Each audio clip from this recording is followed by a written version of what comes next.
Heippa hei! Vaatame nüüd lähemalt, kuidas selle tantsu tantsimine tegelikult käib. Ristpulkade tantsu tantsimiseks on vaja 2 pulka. Mul ongi appi tulnud väga osav Linda Loviise.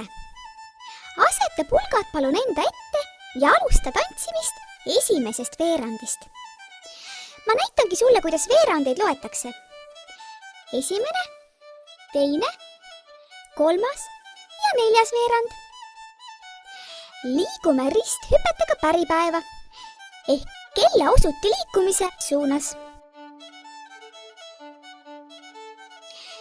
Ja hopp ja hopp ja hopp ja hopp ja hopp ja hopp ja hopp ja hopp.